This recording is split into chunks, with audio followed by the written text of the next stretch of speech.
प्रणाम। जय गुरुदेव। जय जय गुरुदेव।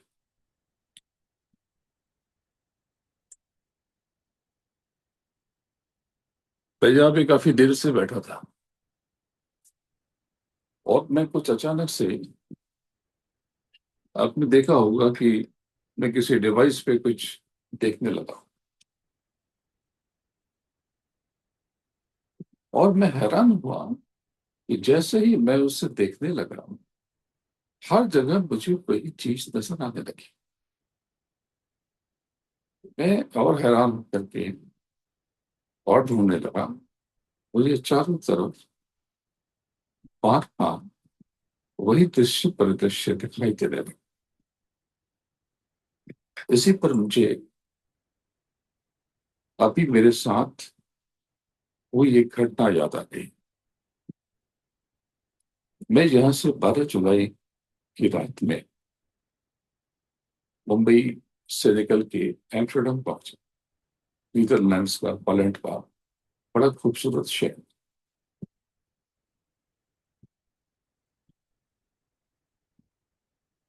वहां एक दिन का विराम और विश्राम लेकर 14 तारीख की दोपहर में 1:35 पे मैं जेफ के उतरा। वह मुझे जो लोग लेने आए थे, मैंने उनसे अनुरोध किया कि मैं कुछ चीजें अपनी भूल गया, तो जरा पहुंच रास्ते में चलते चलते मैं उससे ले। मैं कहा, बिल्कुल ठीक है। मैं एक, वहां पर बड़े बड़े स्टोर होते हैं, एक होलसेल स्टोर होता है जहाँ पे बहुत बड़ी क्वांटिटी में चीजें मिलती हैं। चूंकि नजदीक था तो हम लोग वहां चले गए। वहां पर चलते चलते मेरी नजर एक बैग पर पड़ी। पता नहीं क्यों, यूं ही मैं उस बैग को देखने लगा। वो एक बड़ी ब्रांड का बैग था। मैं उसे बहुत गौर से देखने लगा। शायद कुछ घड़ी तक उसे मैं देखता हूँ। तो मेरे साथ के लोगों ने कहा कि स्वर्ण जी, ये बैग अच्छा है, बहुत अच्छा ब्रांड है ये, आपके काम आएगा। अब मैं अपने लिए कुछ लेता नहीं, तो मैंने कहा कि मेरे लिए तो कुछ जरूरत नहीं है, लेकिन चलो ले लेता हूँ। क्योंकि तुरंत मुझे इन्होंने बताया कि ये ऑनलाइन ये इतने का मिल रहा है। और ये बिल्कुल, ये जो कीमत है ये सिर्फ 20% है। 20%, 20%। अब जैसे ही पेमेंट करने के लिए पहुंचे तो उस पर टैग नहीं था। तो जो लोग मेरे साथ थे वो टैग लेने के लिए अंदर गए, दूसरा बैग लेकर के आए। तब तक मैं उस बैग को निहारता रहा।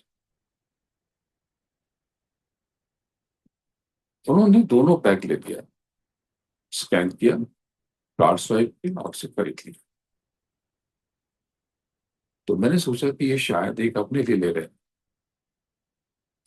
लेकिन जब मैं दूसरे दिन वहां से निकल करके मैं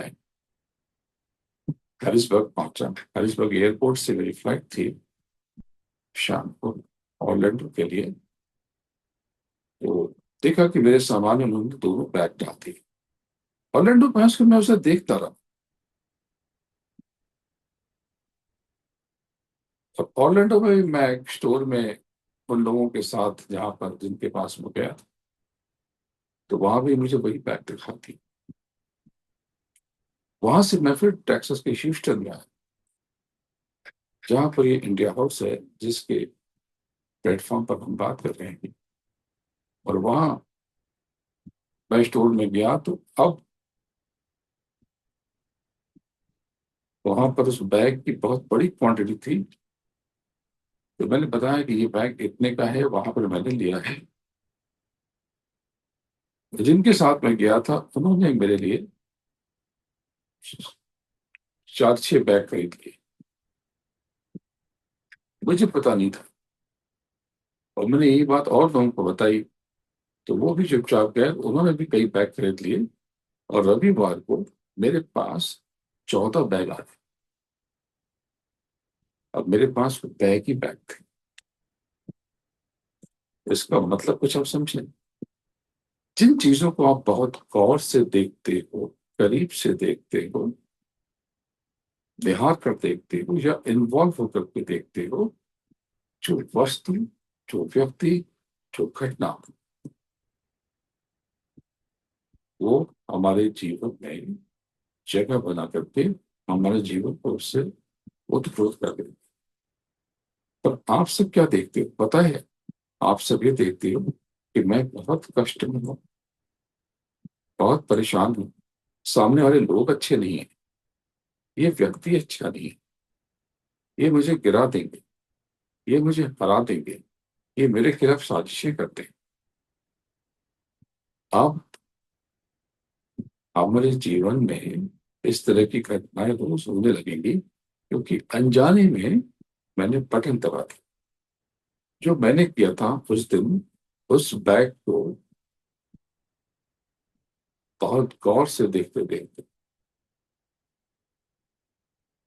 और वही जो मैंने अभी किया, थोड़ा समय था और मैंने एक विषय देखा, और मुझे चारों तरफ वही चीजें दिखने लगी। मैं कौतूहल में, जब ये तैयारी हो रही थी, तो मैंने कहा 1 मिनट जरा सा मैं हैरान हो रहा था। और मैं उसी बैग की घटना से खुद को जोड़ रहा था। और मुझे आप सबकी जिंदगी का ये दर्शन दिखलाई दे रहा। इस जीवन को समझिए, बहुत खूबसूरत है। अगर आपने जीवन को समझ लिया, इसकी कला समझ ली, इसकी टेक्निक समझ ली, आपका जीवन छूट सकते चाहे। आप मुझे देखिए, मैं क्या कहता हूँ। न तो मेरा कोई मठ, न कोई आश्रम। आप सबके, सबका हृदय मेरा आश्रम। न तो मैंने अमेरिका में आकर के कभी फंड रेजिंग की, न तो कोई बहुत आपसे कुछ हेल्प के लिए कहा। आप मेरी हेल्प क्या करें? मैं आपकी मदद के लिए, अगर आप मेरी मदद करना चाहते तो स्वयं की मदद करो। मैं तो आपको वो देना चाहता हूँ जो आपने न सोचा, समझा, न जाना। इस जीवन को समझिए। ये जीवन सतत एक यात्रा है, क्षण क्षीण और अनिश्चित। और इस यात्रा में एक दूसरे के संग बिताया गया समय कितना लघु, कितना लिमिटेड, कितना सीमित। कुछ ही पड़ाव के बाद हम सब कुछ रथ से उतर जाना है। इसलिए जब तक हमारा साथ है, एक दूसरे की संगति है, उन चंद पलों को आत्मबोध की साधना में लगाएं और भीतर अविचल आनंद को जानने, पहचानने और जीने का प्रयास करें। और जीवन को समझे कि ये जीवन क्या है। इस जीवन को समझे कि ये जीवन क्या है। अपने हृदय में सभी के प्रति प्रेम, करुणा और सौम्यता का भाव रखें। किसी की नासमझी, अवांछित व्यवहार या कटु वाणी पर अपनी कीमती प्रतिक्रिया देकर आप क्यों अपनी ऊर्जा का अपव्यय कर रहे हैं? छोटी चीजों पर, तुच्छताओं पर बहस करके, रूठ कर, झुंझला कर या शिकायतें करके आप क्या अर्जित कर लें? क्या हासिल कर लें? जब ये पूरा जीवन ही एक क्षण सा है, एक पल सा है, तो व्यर्थ की उलझनों में उसे क्यों मलिन करें? जीवन का यह रथ निरंतर आगे बढ़ रहा है, और हम सभी उसमें यात्री हैं, पैसेंजर्स। न यह साथ बहुत लंबा है, न यह राह बहुत स्थिर है। इस नश्वर संसार में हमारी सांसों की गिनती लिमिटेड है, जरा सी है। तो थोड़ा सा जीवन बचा है, शेष है, बाकी है, उसे अशांति, असंतोष रोष, कटुता, कुंठा, कलह और तर्क वितर्क जैसे नकारात्मक भाव में क्यों पड़े? अगर किसी ने आपका दिल दुखाया है, नीचा दिखाया है, इंसल्ट की है, अपमान किया है, नाजायज व्यवहार किया है, तो भी आप सहज रहें, संयम रखें, मौन में रहें, स्थिति प्रज्ञ बने रहे और यह स्मरण करते रहें कि यह सफर बेहद छोटा है, बहुत छोटा है।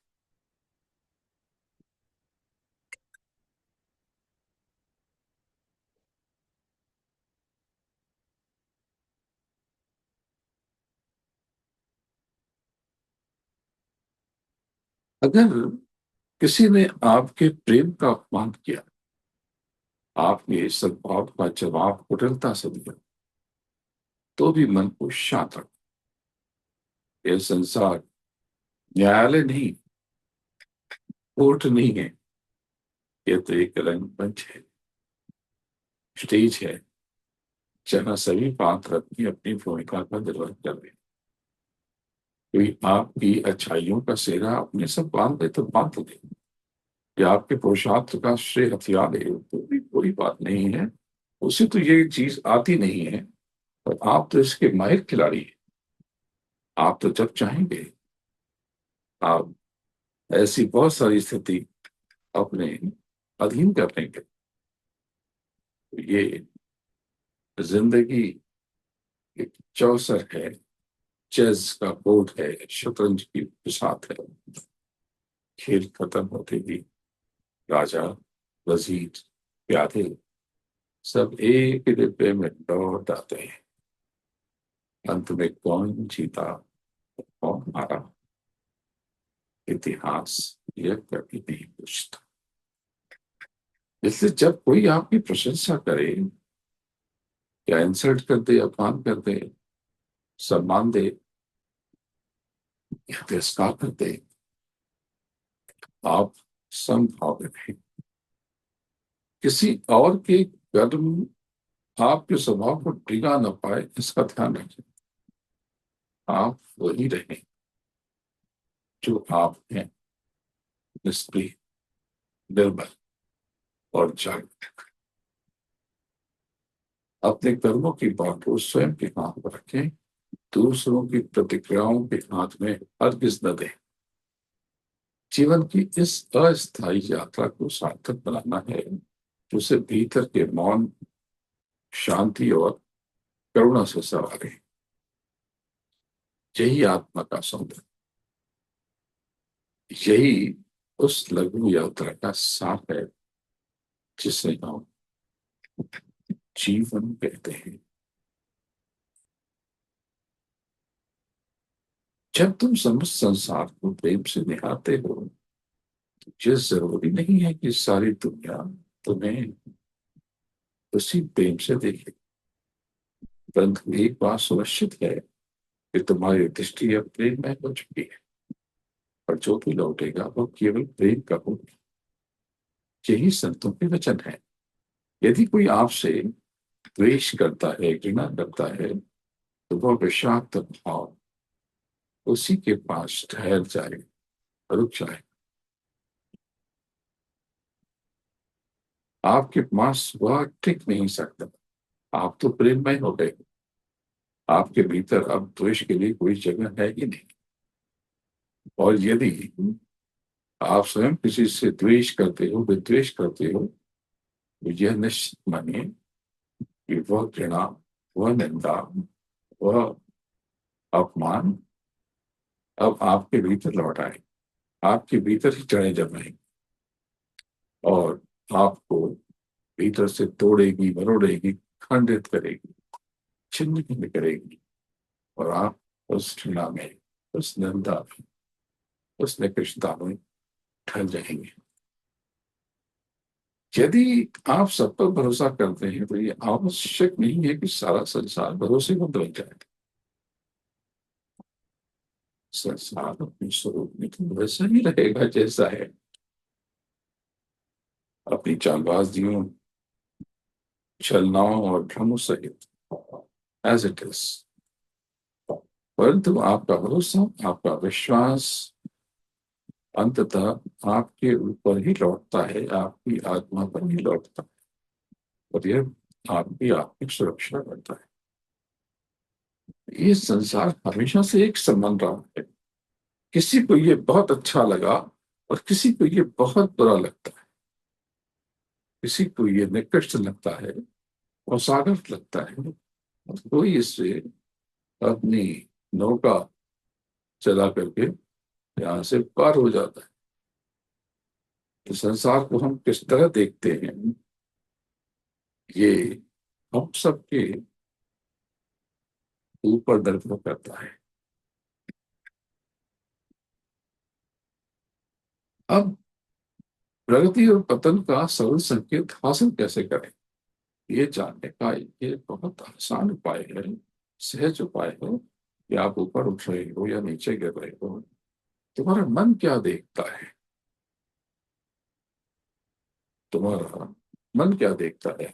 यदि तुम्हारी दृष्टि केवल दोषों पर टिकी है, हर व्यक्तियों की त्रुटियों पर ही रुकती है, अटकती है, ठहरती है, लोगों का हर व्यवहार तुम्हें, आपको खटकता है, आपको बार बार आता है, बात बात में आप झुंझलाते हो, और अपने आचरण का आपको कोई भान और बोध नहीं है, तो समझ लीजिए यह पतन की दिशा है। यह आपके आत्म पतन का पूर्वाभास है।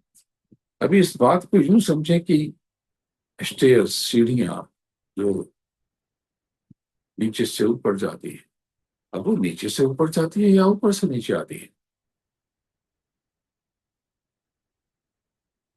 कोई इन सीढ़ियों पर चढ़ करके उत्कर्ष और फलक का वर्णन कर लेता है, और कोई ऊपर से नीचे धराशायी हो जाता है। तो यदि आप दूसरों की गलतियों को माफ नहीं कर पाते, क्षमा नहीं कर पाते, लगातार लोगों से उम्मीदें रखते हैं, अपेक्षाएं रखते हैं, लोगों से कुछ हासिल करने की, पाने की आकांक्षाएं रखते हैं, शिकायतों में ही रस और सुख पाते हैं, पीठ पीछे व्यंग्य करते हैं, मजाक उड़ाते हैं, नकारात्मक संगति में, चर्चा परिचर्चा में, बतकही में, गॉसिप्स में आपको मजा आता है, शांति महसूस होती है, सुख मिलता है, रस मिलता है, तो यह मार्ग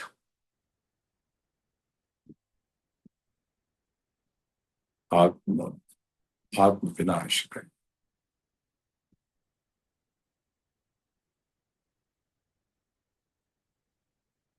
लेकिन यदि आपने स्वयं को बहुत निर्बल बना लिया, ऐसा कि आप तैश में नहीं आते, क्रोध नहीं करते, क्षमा कर देते, अन्य के व्यवहार को बिना बिना प्रतिक्रिया के देख पाते हैं, सहज होकर, न्यूट्रल होकर,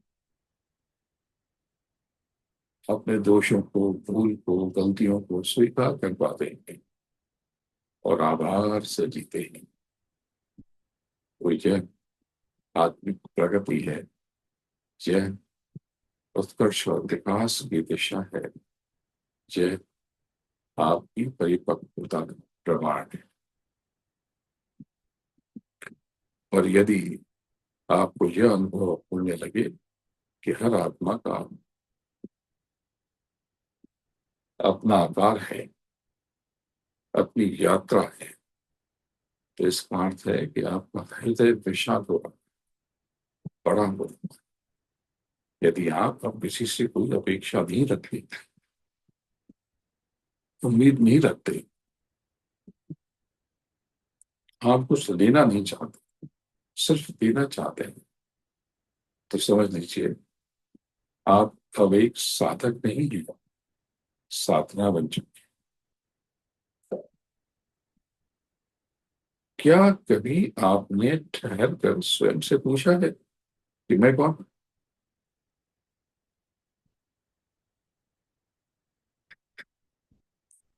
ये बॉडी, ये देह, शरीर, ये नाम, ये पद, ये परिचय, ये सब आप नहीं है। आपका नाम तो समाज ने रखा है। आपकी देह तो प्रकृति ने दी है। तो इसमें आप करना है। यदि मैं इस प्रश्न का कोई भी उत्तर दे दूं तो वह सत्य हो भी सकता है और नहीं भी। और यदि मैं आपको सत्य का अनुभव करा दूं तो संदेह का अंत हो जाएगा और एक निर्विकल्प निश्चय प्रकट हो। इस अनुभव तक पहुंचने के लिए आप स्वयं को जानना होगा। स्वयं को जानिए, अपने आप को पहचाने। यही अब ऋषि मुनि महापुरुष, पीर, पैगंबर और या हर सदगुरु की प्रथम पुकार है। जब तक आप स्वयं को नहीं जानोगे तब तक उसको कैसे पहचानो? तब तक प्रभु भी आपके लिए एक कल्पना मात्र है। प्रभु की प्राप्ति कहाँ, कब और कैसे? संसार के हर धर्म में एक सर्वशक्तिमान सत्ता बात होती है। किसी के लिए वो प्रभु है, किसी के लिए अल्लाह, किसी के लिए वाहेगुरु या गॉड। तो हर कोई इसे मरने के बाद देखने की आशा में जीवन बिता। परंतु मेरे सदगुरु परम पूज्य बाबा जगदीश जी महाराज ने अंतर यात्रा करके इस मूल तत्व को पाकर जो अनुभव से कहा था वो यह था कि अगर प्रभु की प्राप्ति करनी है तो इसी जीवन में हो सके, जीते जी ही होगी। मरने के बाद आपको कुछ भी नहीं मिले। मृत्यु केवल तुम्हारे कर्म के, आपके कर्म के अनुसार एक और देह की ओर ले जाती, एक और चक्र जीवन, एक और धन, एक और माया। इसलिए जीवन को ही अवसर मानिए, मृत्यु को नहीं। प्रभु को बाहर नहीं, भीतर खोजिए। मरने के बाद प्रभु का इंतजार मत कीजिए, भीतर दस्तक दीजिए, नॉक कीजिए। जब आप अपने भीतर जाओगे तो आपको वो आपके अंदर ही मिले। तब फिर बाहर का कोई भी दृश्य परिदृश्य आपको स्पर्श नहीं कर पाए। और तब आप प्रेम बन जाएंगे, दया बन जाएंगे, कृपा बन जाएंगे, क्षमा बन जाएंगे, शांति बन जाएंगे। और वही ये सब तत्व लौटकर वापस आपके जीवन में आएंगे और आपके जीवन को आलोकित करेंगे, जगमगाएंगे। हर नया सवेरा केवल दिन का आरंभ नहीं होता, वह जीवन की पुनः प्राप्ति है। अगर हमने अपना बोध कर लिया, यह एक नवीन जन्म है, एक और अवसर जिसमें सृष्टि हमें फिर से मौका दे रही है। क्या आज हम अपने भीतर के सुर को पहचान पाएंगे? सुबह सुबह जब हम नींद की सुप्तावस्था से चेतना में लौटते हैं तो उस क्षण में हमें केवल एक बात का स्मरण होना चाहिए, वो है कृतज्ञता। ग्रेटफुल रहे, थैंकफुल रहे। कृतज्ञता उस प्रकृति के लिए जो अब भी हमें रस दे रही, गंध दे रही, सुख दे रही, जीवन दे रही, उस सृष्टि के लिए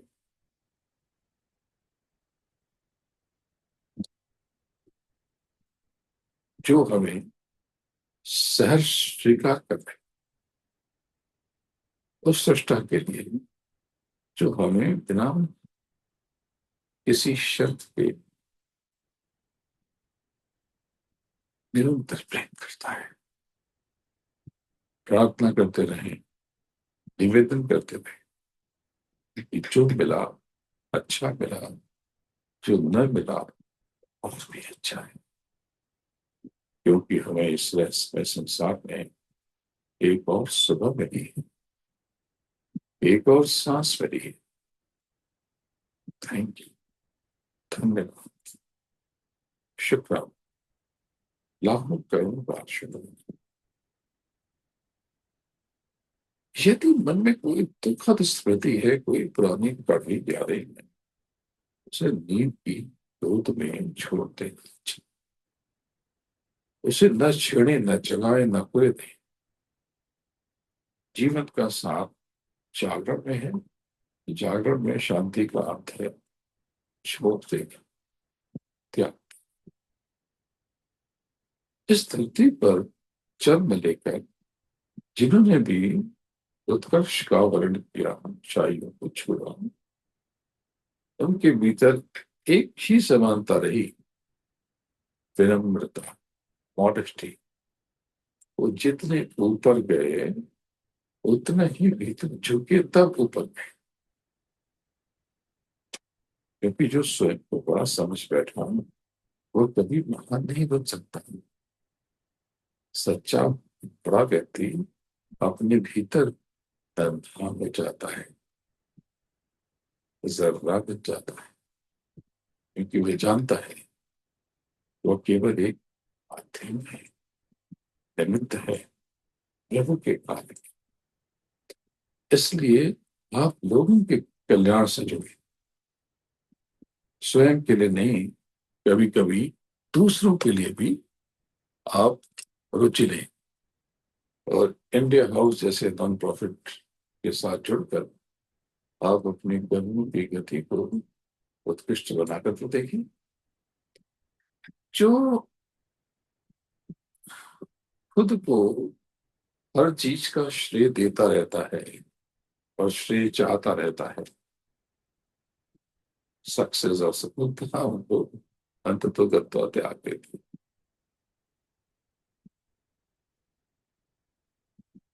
अहंकार के साथ खड़ी इमारतें अधिक देर तक टिकते व्यक्ति नहीं है। और सेवा में जो लिंग स्त्री आत्माएं हैं, वो इतिहास के पन्नों में नहीं है, हृदयों में अंकित होती। ये जीवन किसी सागर के साथ, जिसके किनारे बैठकर उसकी लहरों को निहारना अंतर्मन को शीतलता देता है। तो जैसे ही हम उन लहरों में उतरते हैं, हम डूबने लगते हैं।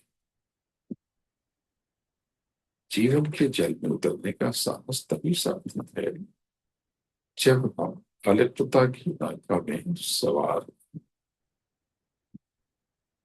अलिप्त रहना, निर्लिप्त रहना मतलब संसार में रहकर भी संसार के प्रभाव से बचते रहे।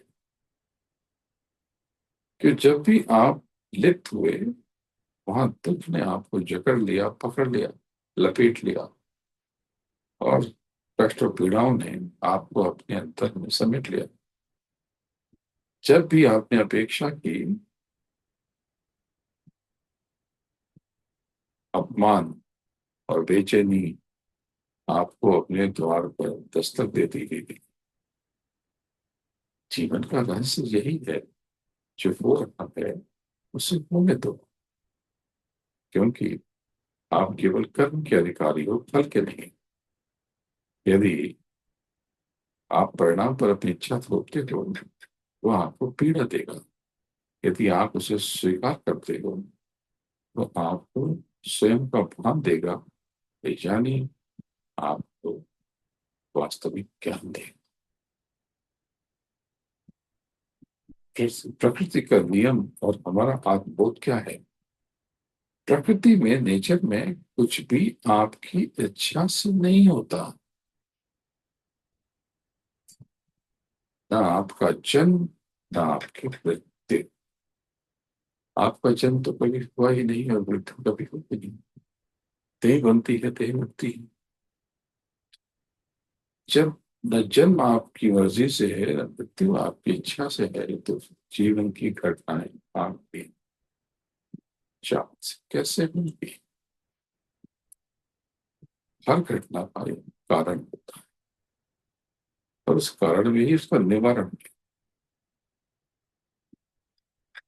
हर कारण का अपना अपना प्रभाव है। यह कारण प्रभाव का चक्र ही जीवन का विज्ञान है। जैसे गन्ना कारण है, तो चीनी उसका प्रभाव। बीज कारण है, तो वृक्ष उसका प्रभाव। इसी तरह से आपके कर्म कारण है और उनका परिणाम प्रभाव। इसलिए आध्यात्मिक साधना की कोई रहस्य नहीं है, मिस्ट्री नहीं है। यह भी एक विज्ञान है, ज्ञान है, बोध है, पूर्णतः तर्क संगत और कार्य कारण के नियमों में आबद्ध।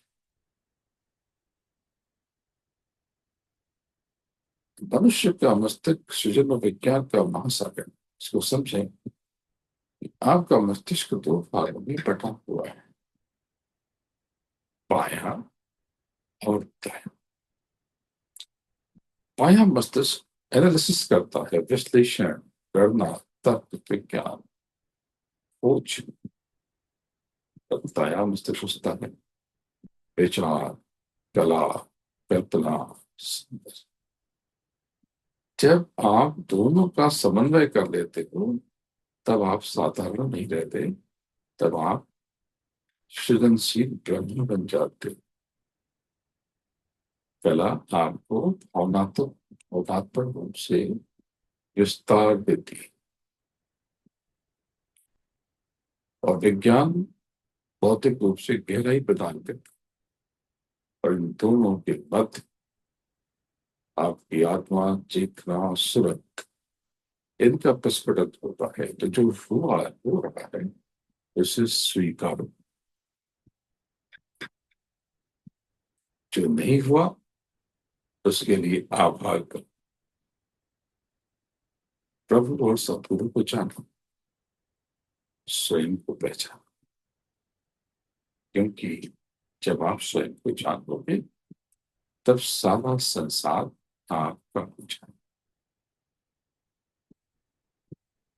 आज की कथा। पूर्णिमा की रात, चांद पूरे वैभव में खिला हुआ था। आकाश जैसे निर्विकार ध्यान में डूबा और धरती चांदनी मैदान कर कोई पुरानी, कोई प्राचीन कथा की पुनरावृत्ति कर रही हो, दोहरा रही। ऐसे में कुछ चंचल मित्रों का मन हुआ कि आओ इस सिद्ध रात में जीवन का थोड़ा रस ले।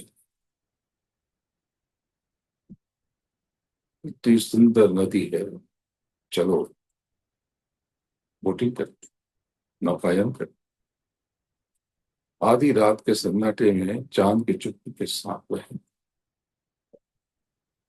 लेकिन जीवन में जैसे होता है, रस की चाह तो वो नशे में बदल बैठे और नाव पर चढ़ने से पहले नशा कर लिया, संसार में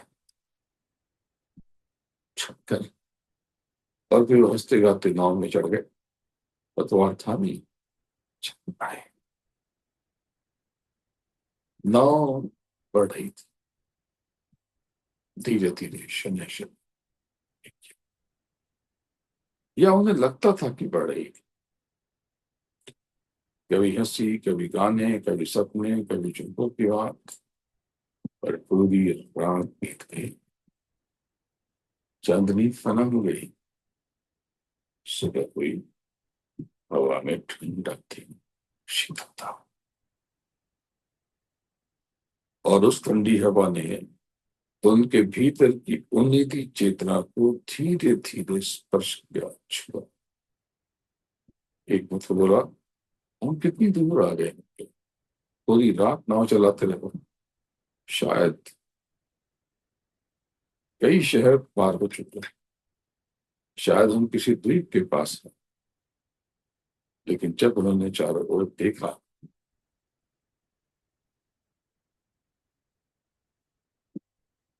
लेकिन जब उन्होंने चारों ओर देखा तो चौंक गए।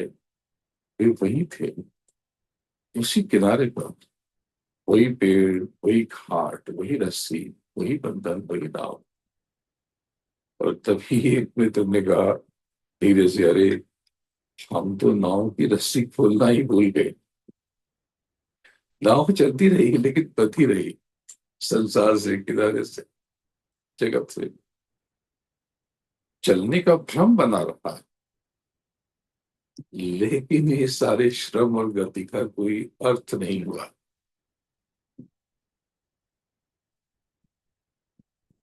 जिन्होंने अपने जीवन की नाव को शरीर, विचार और भावनाओं के रस्सियों में बांध कर रखा है, तो जन्मों जन्म तक कर्म की पतवार चलाते रहेंगे, लेकिन गति शून्य रहेगी। जागृति की ठंडी हवा जब भीतर उतरेगी, तभी तो पता चलेगा जीवन का सबसे बड़ा विस्मरण यही था कि हमने नाम खोली ही नहीं। शब्द शब्द युग में ध्यान और वचन नाव खोलने की कला है।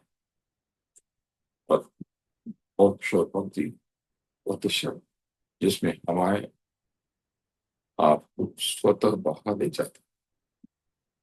सदगुरु कहते हैं, नाव खोलो, पाल खोलो, प्रभु की हवाएं चल रही, तुम्हें चलाना नहीं, केवल खुद को छोड़ देना है, जो होता है उसे होने देना है। जीवन की नाव चलाना, जीवन की गाड़ी चलाना कठिन नहीं है। इन बेड़ियों को खोलना कठिन है।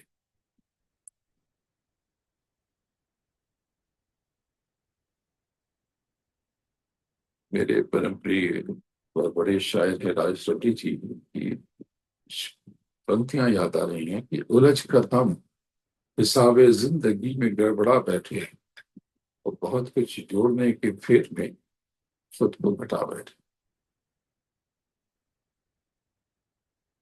हर एक बाजी में हम अक्सर गलत नंबरे बढ़ा बैठे, कोई जीता नहीं है हमसे, अभी खुद को हरा बैठे। तो दांव को चलाना कठिन नहीं है, ये जो रस्सी की बांधी है, इसे खोलना कठिन है, क्योंकि रस्सियां बाहर नहीं, भीतर बंधी। और जब भीतर से रस्सियां टूटती हैं, तभी जीवन की नाव आगे बढ़ती है, लक्ष्य की तरफ, अनंत की ओर। तो इस ब्रह्मांड में सब नाव बह रही है, कुछ भी स्थिर नहीं है। बहुत से लोग मुझे कहते हैं कि पूछते हैं कि स्टेबिलिटी कब आएगी। मैं बड़ा हैरान होता हूँ, हर स्टेबल संसार में ऐसे खुद ही घूम रहा हो हर क्षण। आप स्टेबिलिटी ढूंढते हो, आप तो बस बह जाओ, सुख होता है वो ठीक। आप मुझे देखो, मैं अप्रैल में निकला, यूरोप की तरफ चक्कर लगाता हुआ, उन्हीं उन्हीं जगहों पे जहां मैं हजारों बार जा चुका हूँ, यानी बहुत बार जा चुका हूँ। सौ जगहों की गणना याद नहीं है, कि तुझे पासपोर्ट का स्टैम्प देखेंगे तो पता चलेगा। चले कितनी बार जा चुका हूँ, तुम्हें कोई बोल हो जाता नहीं। बस प्रभु संकेत देता है, चलने। कोई ठिकाना नहीं, कहाँ बैठूंगा, कहाँ उठूंगा, क्या खाऊंगा, जैसे होता है उसे होने दो।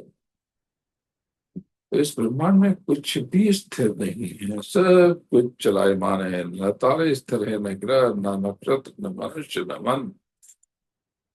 सब कुछ प्रभाव है, सब कुछ परिवर्तनशील है। ब्रह्मांड स्वयं में एक नर्तन है, नृत्य है, और जो एक नित्य चलायमान लीला है। इस बात में सब जो मैं अभी विचार मैंने कह तो दिया, मैं सोच रहा हूँ कि सब कुछ प्रवाहमान है, सब कुछ परिवर्तनशील है। ब्रह्मांड स्वयं में एक नर्तन है, एक नित्य चलायमान लीला। अच्छा है। ऐसे में अगर हम किसी वस्तु, व्यक्ति या स्थिति को रोके रखने की, स्थायी बनाने की कोशिश करेंगे, तो यह प्रयास स्वयं के जीवन के स्वभाव के विरुद्ध होगा, और परिणाम स्वरूप हमें केवल दर्द मिलेगा, कष्ट मिलेगा, पीड़ा ही मिलेगी। यदि आपको दुख है, यदि मन बेचैन है, यदि जीवन व्यथित प्रतीत होता है, तो जान लीजिए आपकी लड़ाई नहीं, आपकी चेतना की पुकार है कि आप स्वीकार करें और प्रकृति और प्रभु के आगे समर्पित हो जाए, स्वयं को अर्पित करते हैं। क्योंकि हर कष्ट के साथ प्रकृति वो शक्ति भी देती है, वह ताकत भी देती है, जो उस दर्द सहने की क्षमता बनती है। जीवन किसी को अधूरापन नहीं देता, जीवन तो स्वयं में पूर्ण परिपूर्ण की ओर बढ़ जाए। बस हम स्वयं को बदल दें, बस हम स्वयं को अपनी सोच से जो अधूरापन पैदा करते हैं स्वयं को अपूर्ण बना देंगे। इस स्थिति को हमें प्राप्त कर लें। स्वीकारोक्ति ही वह प्रथम सीढ़ी है, जिससे होकर आत्म परिवर्तन की यात्रा आरंभ होती है। जब हम परिणाम की चिंता करते हैं और जब हम भविष्य में जीने लगते हैं, भविष्य मतलब नथिंग, कुछ है ही नहीं, जो ना अस्तित्व में है ना आपके वश में है, बस के बारे में चिंतन करते हैं। है ही नहीं। जो कुछ है वो आपका प्रेजेंट है, आपका आज है। फ्यूचर क्या है? कुछ नहीं है। ये तो बस आपकी आज से बना हुआ है। तो जब आप रिजल्ट के लिए परेशान होंगे और जब आप फ्यूचर के बारे में सोचेंगे, तो आपको दर्द ही मिलने वाला है। केवल यह पल, यह क्षण, यह अब भी सत्य है। इसी क्षण को पूर्णता से जी लीजिए। यहीं से आपके भीतर तीर चल उठेगा, यहीं से जीवन खिल उठेगा। आपकी शक्ति आपके प्रयास में, आपकी प्रार्थना आपकी गुणवत्ता में। यदि आपने अपने कर्म को प्रेम और समर्पण से किया है, तो परिणाम चाहे जो भी हो, आप मानव से कहा मानव बनने की यात्रा में बढ़ चले। आपको पता भी नहीं है। आपका विश्वास, आपका आत्मबल, यही आपकी सबसे बड़ी नेमत है, पूंजी है। यदि यह टूट गया तो आपके पास शेष बचेगा क्या? पर यदि यह अडिग रहा, संसार की कोई भी शक्ति आपको तोड़ नहीं सकती। इस बात को आप समझ। यदि आपका मन शांत है, तब विश्वास से पूर्ण है, तो आप हर रोग, हर विघ्न, हर असफलता को मात दे सकते हैं। पर यदि मन ही पराजित हो गया, तो फिर बाहरी पराजय से क्या डरना? प्रभु ने आपको अपनी स्वयं से ही रचा है। आप ब्रह्मांड की चेतना का अंश हैं। आपको कमजोर महसूस कराना स्वयं ब्रह्म की, पूर्ण ब्रह्म की रचना को अपूर्ण कहना होता है। इसलिए चिंता की कोई उन बातें कीजिए जिन्हें आप बदल सकते हैं, जिन पर आपका कोई अधिकार ही नहीं है। उन्हें पकड़ कर रोने का, चिल्लाने का, शोर मचाने का कोई अर्थ ही नहीं। संसार को आप अकेले नहीं बदल सकते, पर अपने भीतर के संसार को आप अवश्य रूपांतरित कर सकते हैं। बाहरी दुनिया में आप मात्र एक लहर हैं, लेकिन अपने भीतर आप स्वयं समुद्र हैं, दरिया, समंदर। आपके भीतर एक दिव्य सामर्थ्य छुपा हुआ है, जो हर तूफान में भी मौन रह सकता है, जो हर अंधकार में भी अपने भीतर का दीप जला सकता है। जीवन जब भी आपको किसी विकट मोड़ पर कहे, तब आपके पास दो विकल्प तो होंगे। हमेशा एक हार मानकर उस मोड़ को शोक में तब्दील कर दें, और दूसरा उसे अवसर में बदल कर एक नए पथ का निर्माण करें। ये चुनाव, सिलेक्शन आपका है। जो लोग सकारात्मक सोचते हैं, जिंदा दिल होते हैं, वही इतिहास बनाते हैं। याद रखिए, दुख बाहर नहीं होता, वो भीतर की सोच का फल है। एक राजा महलों में भी अशांत हो सकता है, और एक फकीर धूप में बैठना मस्त प्रभु से बन सकता है, क्योंकि जीवन की व्याख्या बाहर से नहीं, भीतर से होती है। इसलिए स्वयं को अंदर से बदलिए, अपने विचारों को बदलिए। संसार आपको अपने आप बदलता हुआ प्रतीत।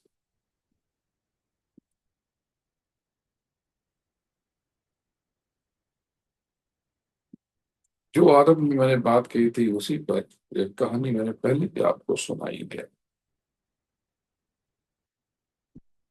एक बुजुर्ग व्यक्ति बस में यात्रा कर रहा था। किसी स्टॉप पर एक जवान व्यक्ति सवार हुआ। बहुत ही मधुर, रोटी चढ़ते ही उसकी कई लोगों से लड़ाई हो गई, झगड़ा हो गया, और उस बुजुर्ग व्यक्ति की बगल की सीट पर बड़ी उदारता से बैठ गया। उसके सामान से बुजुर्ग को कई बार चोट लगी, मगर बुजुर्ग शांत रहा। बिना बात के उस बुजुर्ग से कई बार उलझ भी बैठा, मगर वो बुजुर्ग व्यक्ति शांत रहा। उसने कई बार बदतमीजी की, उस बच्चे ने ज्यादा नवाजी की, मगर बुजुर्ग व्यक्ति शांत रहा। उस बुजुर्ग की शांति ने उस बुजुर्ग व्यक्ति को बेचैन कर दिया। ऐसा भयंकर उसके साथ। कि किसी ने उसकी भेजा कदम पर कुछ प्रतिक्रिया न दी हो, कोई रिएक्शन ना दिया हो, कुछ कहा ना हो।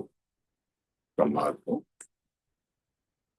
परेशान होकर आखिर में वो बुजुर्ग व्यक्ति से पूछे बैठा कि सर, मैंने आपको इतना परेशान किया, इतना ही आपसे झगड़ा किया, चीखा चिल्लाया, और आपने कोई कंप्लेन नहीं की, कोई जवाब नहीं दिया, शिकायत नहीं की, कोई क्रिया प्रतिक्रिया नहीं दी। वाय?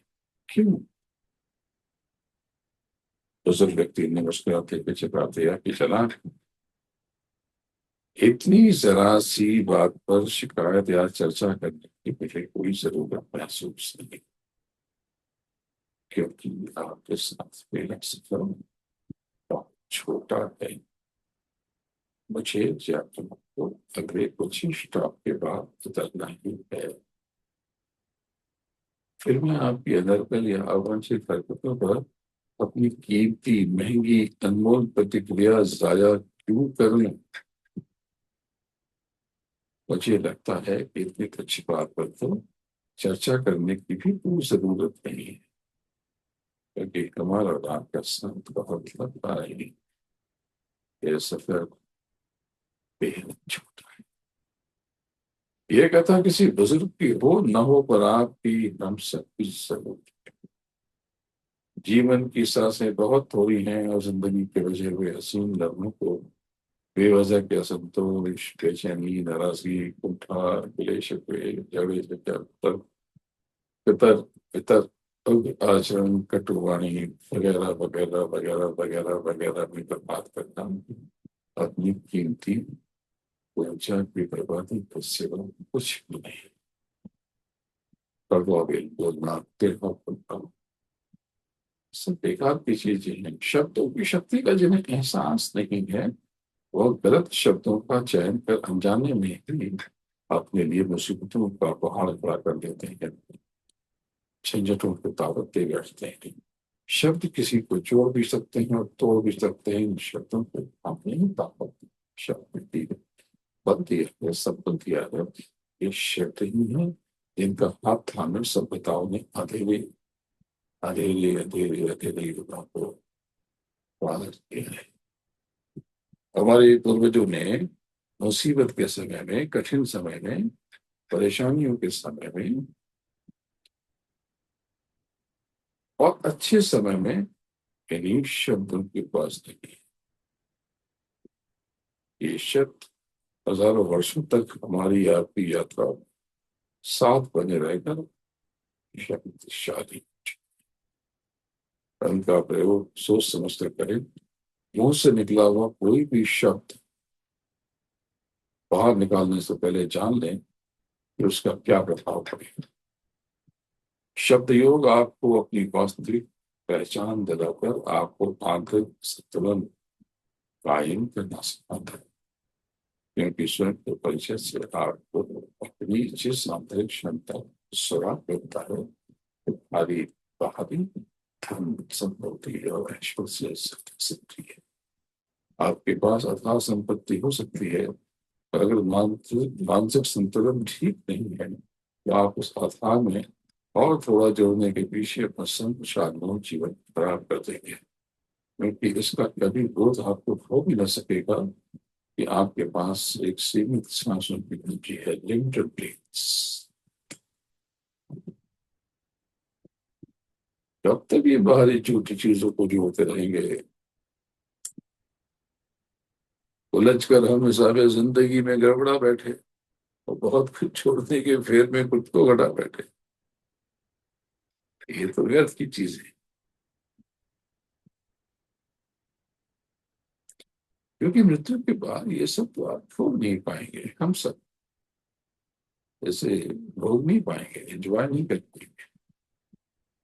तो शब्द योग आंतरिक संतुलन बिठाकर आपके जीवन को बर्बाद करने से रोकता है। तो शब्द योग की दो धाराएं हैं, दो विधाएं हैं, ध्यान और भजन। इस पर हमने काफी बात की है। तो ध्यान का अर्थ है देखना। आंख बंद कर ले आप। इसके पहले नामदान की क्रिया प्रक्रिया होती है, तो इसे किसी योग्य दूसरे सदगुरु से आप नामदान ले लें और नामदान लेकर के दोनों आंख बंद करके सीधे देखें, स्ट्रेट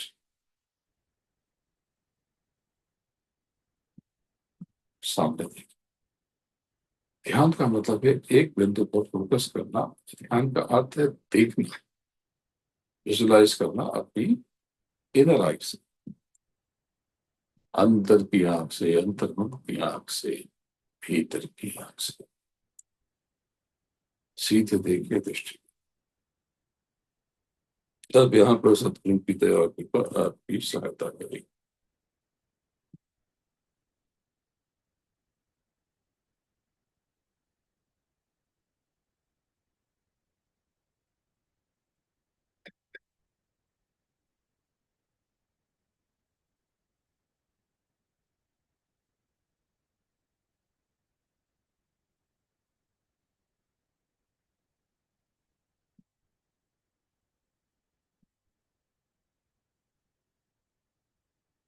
जब आप बैठे तो आगे कोई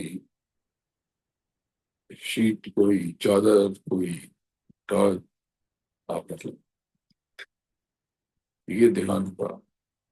और उसके बाद भजन, बाहरी कानों को, शोर को, ध्वनियों को विश्राम देकर ये जो अंदर झंझनाहट सी महसूस हो रही, इसको सुनने का अभ्यास और प्रयास। वाइब्रेशन जो आपके आसपास घूम रही है उनको सीढ़ी बनाकर आगे बढ़ना है। क्या सुनना है, इसका पता आ- आपको नाम पता मिलने के बाद चलेगा, क्योंकि नामदान ही वो कंपास है जो आपकी दिशा का चयन करता है। तो दोनों कान बंद करके दोनों आंखों के मध्य से, यहाँ से आपको ऊपर की तरफ चढ़ के वाइब्रेशन झंझनाहट को सुनने की प्रैक्टिस करनी है, अभ्यास करना है। आज की मुद्रा, आज की मुद्रा मैं फिर से आपको याद दिलाना चाहता हूँ। आज की मुद्रा यानी कुबेर मुद्रा मैं फिर से बताना चाहता हूँ कि आगे चक्र की मुद्रा है, तो इसका नाम कुबेर है। तो कुबेर मुद्रा में ये दो उंगलियों को, लास्ट टू फिंगर्स को लॉक करके पाम के बीच में इंडेक्स फिंगर और मिडिल फिंगर को ऐसे जोड़ करके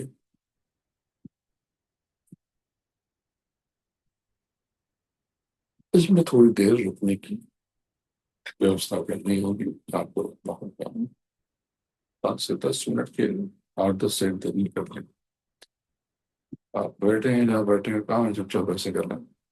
इससे आपकी आज्ञा चक्र पर बहुत कुछ होगा। ये आत्मा की समृद्धि का स्पर्श है। यदि आप आत्मिक शक्ति को जागृत करना चाहते हैं तो आप कुबेर मुद्रा में ध्यान दें।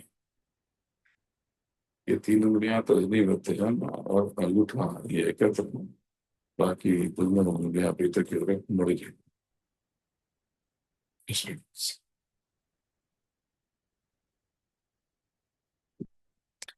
अब कल्पना करें कि आप नाभि, आपकी नाभि नाभि के लेवल के ठीक पीछे से एक सुनहरी रोशनी फूट रही है। धीरे धीरे आपकी पूरी देह चेतना और अस्तित्व को आलोकित कर रही है। हर श्वास के साथ ये आभा बढ़ती जा रही है और हर संकल्प के साथ यह विश्वास बनता जा रहा है। कुबेर मुद्रा न केवल इच्छाओं को गति देती है, यह आपकी घड़ी और चक्र की शक्ति को भी बल देती है, और जहां से आत्मबल जन्म लेता है। जब आप कुबेर मुद्रा धारण करते हैं तो कल्पना करें कि आपके सौर केंद्र में सुनहरी रोशनी फैल रही है जो आपके आंतरिक रत्नों के रंग और प्रचुरता को चमका रही है। और जब आप महसूस करते हैं कि आपकी रोशनी आपके पूरे शरीर और अस्तित्व में विस्तारित हो रही है, तो अपनी आंतरिक संपदा और शाश्वत प्रतिभा को अंतर से महसूस करें। कुबेर मुद्रा के दौरान सांसों को रोकने का अभ्यास भी कर सकते हैं। इससे इसमें असर पैदा, प्रतिदिन इसके कम से कम 5 मिनट के 5 से 10 सेट करें और ये कल्पना करें कि आपको आपका लक्ष्य प्राप्त हो चुका है। आप स्वयं को प्रभु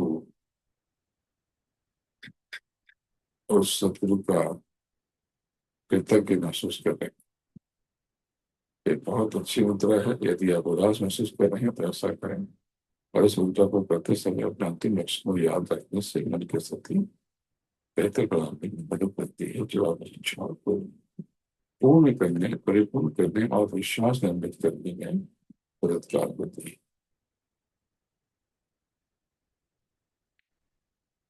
आज की बातें कैसी रही? ये बातें नहीं है, ये सब जीवन का सार है। आज जो भी मैंने आपको बताया है, भीतर से बहुत गहराई में उतर कर आपको बताया। इसका पूर्ण लाभ लें और ह्यूस्टन के इंडिया हाउस जैसे ऑर्गेनाइजेशन के साथ जुड़ें और अपने बारे में तो सोचे ही, अन्य उनके बारे में सोचें जो अपनी मदद नहीं कर सकते। मददगार बने, परोपकारी बने, सेवा बने। ये सब आपके कर्म वो कर्म हैं जो लौटकर आपके ऊपर ही आते हैं। कई महीनों के बाद आपसे जुड़ा, आप सबको याद करता हूँ, आपसे प्रेम करता हूँ। प्रणाम। जय गुरुदेव। जय जय गुरुदेव।